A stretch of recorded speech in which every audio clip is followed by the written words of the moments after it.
Pour la dernière sortie de son équipe du PSG avant la trêve internationale, Luis Enrique a fait le choix de titulariser sa star Kylian Mbappé. Le laisser sur le banc encore une fois était tentant, mais le technicien espagnol a probablement jugé qu'il valait mieux ne pas froisser davantage le Bondinois. Bien lui en a pris. Puisque pour ce qui était son premier match complet de championnat depuis le 2 février dernier, l'international tricolore a été grandiose. Et il a agrémenté sa brillante prestation par un triplé inscrit. Mbappé était déchaîné. Inspiré comme à ses plus grands jours, le numéro 7 parisien a martyrisé la défense de Montpellier. Il ne lui a fallu qu'un quart d'heure du jeu pour se montrer décisif avec une passe décisive pour Vitinha.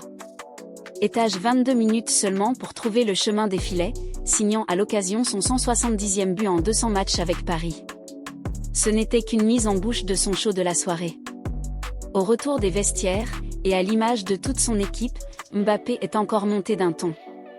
Le point d'orgue de sa performance XXL a été cette frappe enveloppée de 25 mètres à la 50e minute, qui est allée se loger en pleine lucarne opposée. Un geste de grande classe qui tombait à pic car son PSG venait de se faire remonter 2 buts par le MHSC. Le festival de l'ancien monégasque ne s'est pas achevé sur ce chef-d'œuvre. À la 63e minute, sur une nouvelle assist en profondeur de Vitinha, il a parachevé son travail à la moisson. D'un bel enchaînement contrôle, tir en pleine course, il s'assurait un triplé. T'es pas content? Triplé.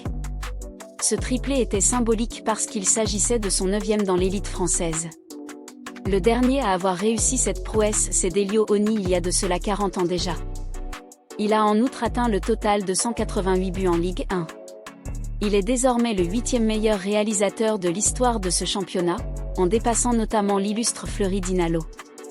La barre des 200 pions est tout sauf illusoire, même s'il ne lui reste plus que quelques semaines de séjour en hexagone. Grâce à son rendement du soir, le probable futur madrilène est aussi devenir le meilleur buteur de la saison au sein d'un club du top 5 européen. Il compte 38 réalisations et c'est une de plus que Harry Kane du Bayern. Luis Enrique lui tire son chapeau. Forcément, après une telle partie, Mbappé s'est attiré des compliments de toutes parts. Y compris ceux de son coach. Cette fois, l'entraîneur espagnol n'a pas évoqué la préparation de la saison à venir. Au lieu de cela, il s'est incliné devant le talent de son homme fort. La vie est plus facile quand Mbappé est présent sur un match en entier? Oui, je suis d'accord. Je le suis toujours. C'est mon idée depuis mon premier jour. Et si je le faisais sortir, c'est pour lui enlever un peu de pression, a-t-il déclaré au micro de Prime Video.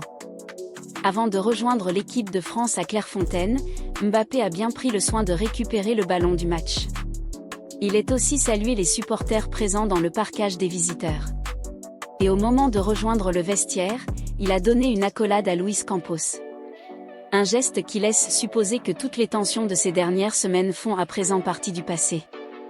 Pour le PSG, espérons que ça soit le cas car ce match à la Mosson a apporté la preuve ultime que Paris avec et sans Mbappé ce n'est clairement pas la même chose.